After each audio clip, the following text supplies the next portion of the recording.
ஒரு சத்தம் பரலோகத்திலிருந்து உண்டாக கேட்டேன். கர்த்தருக்குள் மரிக்கிறவர்கள் இது முதல் பாக்கியவான் என்று எழுது. பிரயாசங்களை விட்டு ஒழிந்து இளைப்பாறுவார்கள். அவருடைய கிரிகைகள் ஆமென். ஆவியானவரும் ஆமென். ஹல்லேலூயா, ஹல்லேலூயா. ஆவியானவர் பரலோகத்திலிருந்து பிதாவோட சத்தம் கேக்குதுங்க. அங்கே திருத்துவ தேவன் வர்றாரு பாருங்க. இது முதல் கிறிஸ்துவுக்குள் மரித்தவர்கள் பாக்கியவான்கள். பிதா சத்தம், கிறிஸ்து இருக்கிறார், பரிசுத்த ஆவியும் ஆமென்கிறார். என்னவென்றால் நம்முடைய பிரயாசங்கள், நீங்கள் பரிசுத்தவான்களுக்கோ தேவனுக்கோ ஊழியம் செய்கிற பிரயாசங்கள் கூட போகுமா? அவை சகோதரிமாரெல்லாம் நீங்க சாட்சி சொன்னீங்க. ஊழிய பாதையில் ஊழியருக்கு உதவியாருங்க. அந்த பிரயாசங்கள் எல்லாமே மறந்து விடுவதற்கு அநீதி உள்ள தேவன் அல்ல என்று எபிரேயரிலே போடப்பட்டிருக்கிறது. அப்படி போலவே இன்றைக்கு அருமையான சகோதரியுடைய சாட்சியை கேட்கும் போது நம்ம சந்தோஷப்பட்டேன். ஊழியத்திலும் உதவியாக எல்லா ஐக்கிய அரணிலும் அவங்களை பார்ப்பேன். இந்த ஐக்கிய அரணில் பார்க்க முடியவில்லை, ஆனால் பரலோகத்திலே அவர்களுக்கு இருக்கிறார்கள். அல்லேலூயா. ஒரு இளைப்பாறுதல் ஸ்தலம் அங்கே இருக்கிறது. ஆகவே நாம் இந்த வார்த்தையினாலே ஆறுதல் தேர்தல் அடைய வேண்டும். ஏனால் கிறிஸ்துவுக்குள் மரிக்கிறவர்கள் அங்கே இளைப்பாயிட்டு இருக்காங்க. அவ்வளோ அவங்களுடைய டியூட்டி முடிஞ்சிருச்சு. ஒவ்வொருத்தருக்கும் ஒரு நாள் வைத்திருக்கிறார். ஆனால் அவருடைய பிரயாசங்கள், அவருடைய கிரியைகள் கூட போகுமா? அதனால பூமியில் இந்த உலகத்தில் சகோதரியா இருந்தாலும் சகோதரியா இருந்தாலும் ஊழியர்களாக இருந்தாலும் நமக்கு இறைவனுக்கு கொடுக்கப்பட்ட அந்த ஊழியத்தை, ஊழியக்காரர்களுக்கு கொடுக்கப்பட்ட ஊழியம் நாம் சபைக்கு உதவியாக இருந்து நீங்கள் செய்யும் போது மரித்தும் இன்னும் பேசப்படும். ஆமென் சொல்லுங்க. மரித்தும் பேசுகிறான் என்று சொல்லி ஆபேலை குறித்து எழுதியிருக்கிறது. சாட்சி சொன்னீங்க அருமையா. அவன் மரித்தும் பேசுறானா, காரணம் அவருடைய காணிக்கையை அங்கீகரித்தார். ஹல்லேலூயா. இது எபிரேயரில் எழுதியிருக்கிறது. மரித்து நாம் பேசப்பட வேண்டும். இந்த அம்மா, இந்த ஐயா ரொம்ப ஆறுதலாக சபைக்கு உதவியாக மரித்தும் பேசக்கூடிய அந்த அளவு இந்த சகோதரி இருந்திருக்கிறார். எல்லாம் கரங்களை தட்டி தேவனை கைப்பற்றுவார். விசேஷமாக இந்த நாளிலும் கூட ஒரு சில வசனத்தை நாம் வாசிக்கலாம். லூக்கா எழுதின சுவிசேஷம் 16வது அதிகாரம் 20வது வசனத்தை ஒருவர் மைக்கில் வாசிக்கலாம்.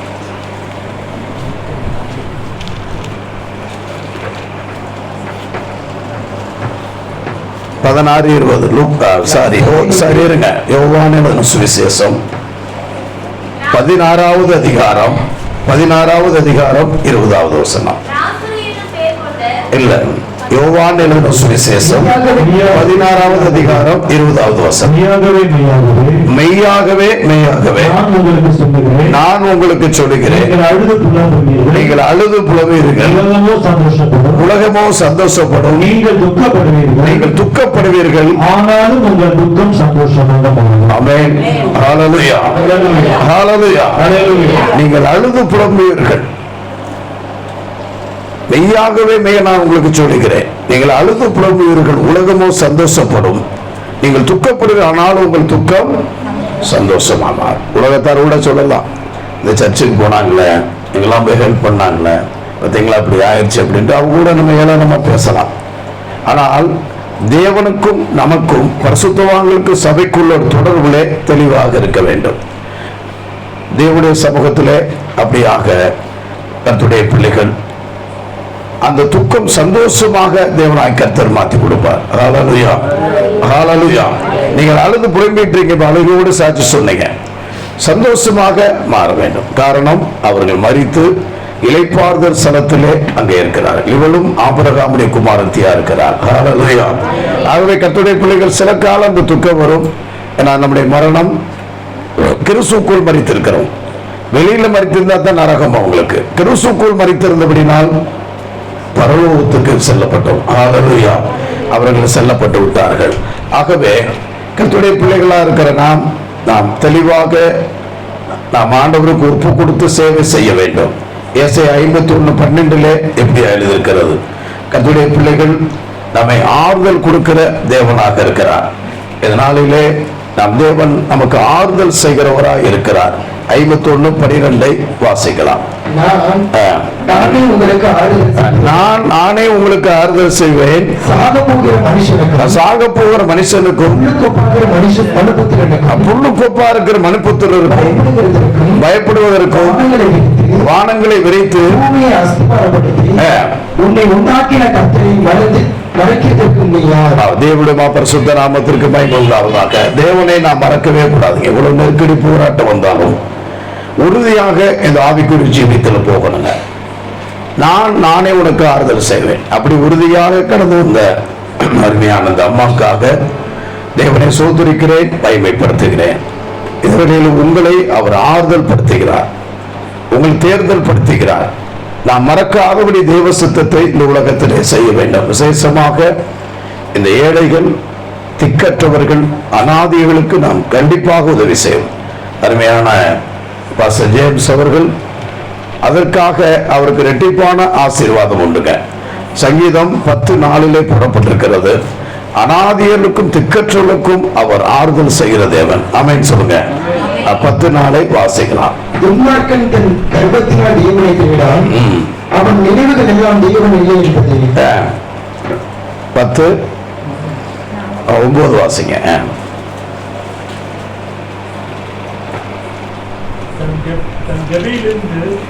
68:5 வாசிங்க. சங்கீதம் 68:5.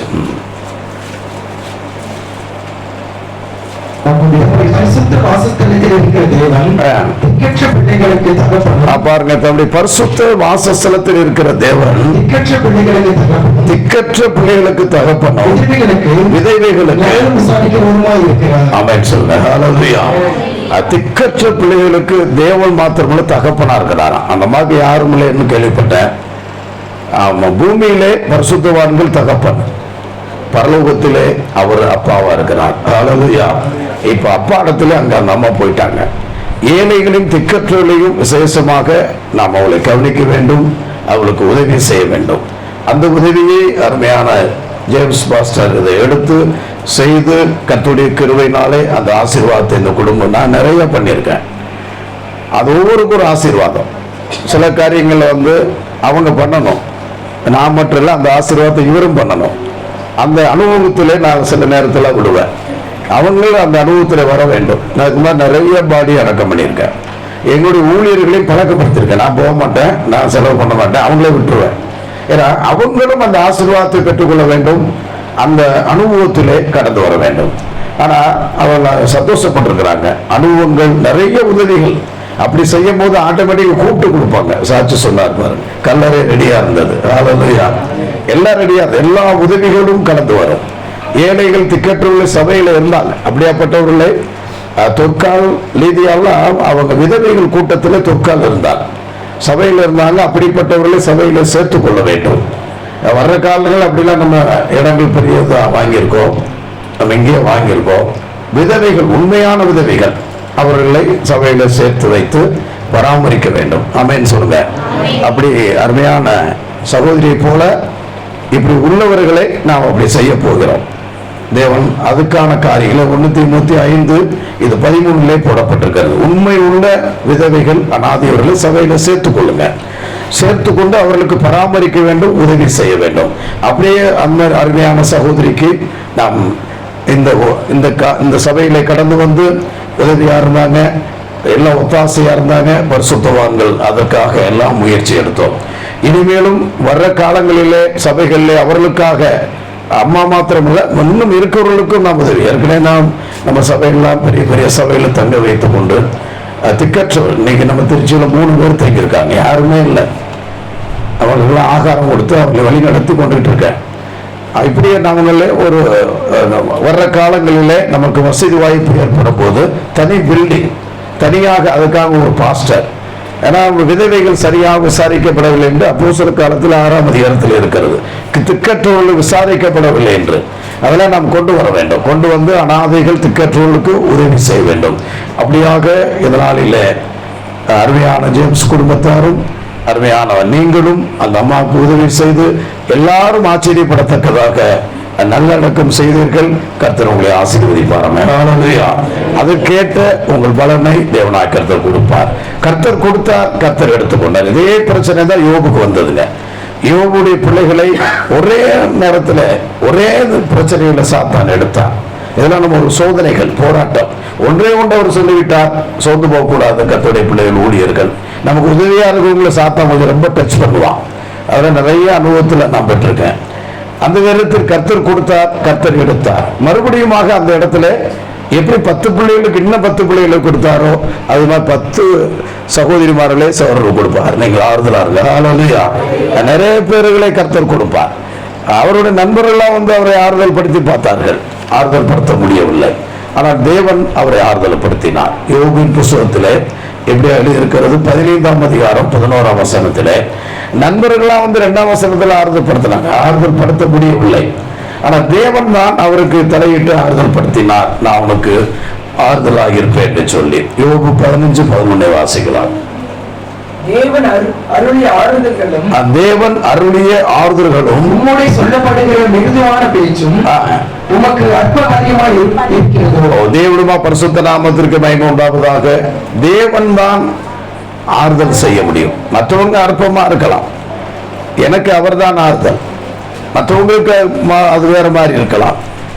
அவருக்கு தேவன் ஆறுதல் செய்தபடினால்தான் கர்த்தர் அவரை பலப்படுத்தி அந்த துக்கத்திலிருந்து மீட்டெடுக்கப்பட்டார். தேவனுமா பரிசுத்த நாமத்திற்கு மகிமை உண்டாவதாக. ரூத்தின் புஸ்தகத்திலே இப்படியா எழுதப்பட்டிருக்கிறது, 2:13. தன் கணவனை இழந்த ஒரு சூழ்நிலையில் அவருக்கு யாருமே இல்லை. அந்த ஒரு சூழ்நிலையிலே தேவனாய் கர்த்தர் உறுதியாக தேவனை பிடித்துக் கொண்டார். நகைமையை உறுதியாக பிடித்துக் கொண்டார். நாம் கர்த்தருடைய பிள்ளைகளாக இருக்கிற நாம் தேவனை பரிசுத்த ஆவி, நகோமி பரிசுத்த ஆவிக்கு ஈக்குவலானவர், ஊழியக்காரிக்கு ஈக்குவலானவர். ஊழியக்காரிகளை நாம் பிடித்துக் கொள்ள வேண்டும். அந்த வழியிலே நாம் செல்ல வேண்டும். இழந்தாங்க, உண்மை விட்டு நான் போக மாட்டேன், நீ சாகிற இடத்துல இருப்பேன், நான் தான் இருப்பேன். பரிசுத்தவான்களுக்கும் ஊழியர்களுக்கும் ஊழியக்காரர்களுக்கும் அவங்களுக்கு நல்ல ஒரு ஐக்கியம் வேண்டும். வாசிக்கலாம். அதுல 2:13 வாசிங்க. ரூத் 2ஆம் அதிகாரம் 13ஆம் வசனம். என் ஆண்டவனே, உம்முடைய கண்களில் எனக்கு தயவு கிடைக்க வேண்டும். உம்முடைய கண்களில் எனக்கு தயவு கிடைக்க வேண்டும். வேலைக்காரிகளில் ஒருத்திக்கும் நீர் எனக்கு ஆறுதல் சொல்லி உம்முடைய அடியாளோட பட்சமாய் பேசுகிறேன் என்றார். ஆமென். ஹல்லேலூயா. நாம் சத்தியத்திற்காக, சபைக்காக எந்த இழப்புகள் இருந்தாலும் நாம் தேவனுக்குள் உறுதியாக பின்பற்றும் போது, உங்களுக்காக இந்த நகோமி மாத்திரம் இல்லைங்க, போவாஸ் இயேசுவை போல அங்க ஒருத்தர் இருந்தார். நகோமி பரிசுத்தாவியை குறிக்குங்க, போவாஸ் இயேசுவை குறிக்கும். அங்கே அழகாக அங்கே ஒரு மனிதனை ஆயத்தப்படுத்தியிருந்தார். இழந்த வாழ்க்கைக்கு மறுபடியுமான ஒரு ஆசீர்வதிக்கப்பட்ட ஒரு மகளாக மாறினார். கர்த்தருடைய பிள்ளைகள், நீங்கள் ஆறுதல் பட வேண்டும். நாம் எல்லாவற்றுக்கும் தேவன் நம்மை ஆறுதல் படுத்துகிற தேவனாய் இருக்கிறார். இந்த கிறிஸ்துமஸ் நாளிலே கிறிஸ்து நமக்கு ஆறுதல் செய்கிறார். இந்த உலகத்தில் பிறந்த வந்த நோக்கமே திக்கற்ற பிள்ளைகளுக்கும், ஏழைகளுக்கும், விதவைகளுக்கும் சுவிசேஷம் அறிவிப்பதுதான் அவருடைய வேலை என்று லூக்கான சுவிசேஷம் 4ஆம் அதிகாரத்திலே எழுதியிருக்கிறது. ஏன் என் அபிஷேகம் பண்ணினார்? திக்கற்ற பிள்ளைகள், விதவைகள், அதாவது நொறுங்குண்டவர்களுக்கு நான் சுவிசேஷம் அறிவித்து நான் ஆறுதல் செய்ய இந்த உலகத்தில் வந்தேன் என்று சொன்னார். ஹல்லேலூயா. முதல் பிரசங்கமே அதுதான். நம்ம தெளிவாக சொன்னார். கிறிஸ்துமஸ் நாளிலே நான் வந்து கொண்டிருக்கிறோம். தேவனுடைய திட்டமே அதுதான். அவர் கடந்து வந்து அப்படியாக எல்லாருக்கும் அவர் ஆறுதல் சொன்னார். அங்கிருந்தே முதலே ஆரம்பித்தார். இது 18ஆம் வசனத்திலே 4:18 இருக்கிறது. எதுக்காக நமக்கு பரிசுத்தாய் கொடுத்திருக்கிறார்?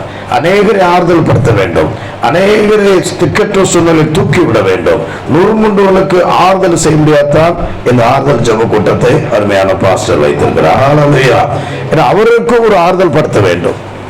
அவை தேவனாய் கர்த்தர் இந்த நாளிலும் எங்களையும் கொண்டு வந்து உங்களை ஆறுதல் படுத்தும்படியாய் தேவன் இரக்கம் செய்திருக்கிறார். 2 கொரிந்தியர் 1ஆம் அதிகாரம் 3-4 வசனத்தை வாசித்து முடிக்கலாம். 2 கொரிந்தியர் 1ஆம் அதிகாரம் 3, 4, 5. நமது கர்த்தராகிய இயேசு கிறிஸ்துவின் பிதாவாகிய தேவனும் இரக்கங்களின் பிதாவும் சகலவிதமான ஆறுதலின் தேவனமா இருக்கிறவருக்கு சோத்திரம். ஆறுதலினாலே எந்த உபத்திரத்திலும் அகப்படுகிறவர்களுக்கு ஆறுதல் செய்ய பிராணி உள்ளவராகும்படி சகல உபத்திரங்களிலும் அவரே எங்களுக்கு ஆறுதல் செய்கிறவர். வாசிங்க பாருங்க, கிறிஸ்துவின் பாடுகள் எங்களிடத்தில் பெறுகிறது போல இயேசு கிறிஸ்துவினாலே எங்களுக்கு ஆறுதலும் பெறுகிறது. கரங்களை தட்டி இயேசுவை இதெல்லாம் ஒரு பாடுகள், இதெல்லாம் ஒரு பாடுகள் தான், இதெல்லாம் ஒரு கஷ்டம் தான். ஆனா அவர் மூலமாக நமக்கு வந்தால் கூட அவர் மூலமா நமக்கு ஆறுதல் செய்து நம்மை ஆசீர்வதித்து நம்மை தூக்கி விடுகிற தேவனா இருக்கிறார். ஹல்லேலூயா. அவை கிறிஸ்துவுக்காக நாம் இரத்த சாட்சியை கூட மறிப்பதற்கு ஆயத்தமாக்க வேண்டும். இன்னைக்கு அம்மா நான் நினைச்சேன், அப்படி இது ஒரு ஆக்சிடென்ட் இல்லை, ஒரு இரத்த சாட்சி என்று நான் நினைச்சேன். எல்லாரும் ஆக்ஷன் சொல்லுவாங்க. நான் சிந்தித்து கொண்டே வந்தேன், ஏன் சபைக்காக ஊழியம் செய்யறதில்லை. இது எனக்கு பல அனுபவம், இது போல நிறையா.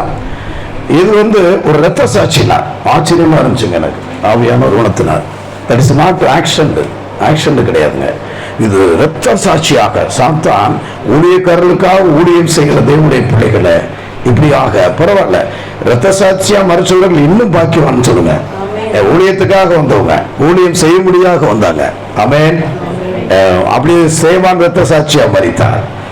கர்த்தர் இன்றைக்கு அருமையான சகோதரியை இரத்த சாட்சியாக ஆண்டவருக்காக நின்று மறிக்கும்படியாக ஒரு வீராங்கனையாய் மாற்றிவிட்டார். அவருடைய பெயர் ஜீவ புஸ்தகத்திலே எழுதியிருக்கிறார். ஹல்லேலூயா.